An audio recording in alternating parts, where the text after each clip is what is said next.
Hello everyone, welcome back to another episode of Technologyglance.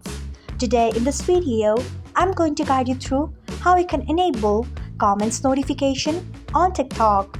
So let's get started. Firstly, open TikTok app in your device. Then tap on your profile icon if you haven't. Next, tap on three lines icon. After that, tap on settings and privacy. Next, tap on notifications. Then you can see the option of comments. Turn on it by tapping on it. So this is how you can enable comments notification on TikTok. Thanks for watching. If you found this guide helpful, we would love it if you hit the thumbs up button below.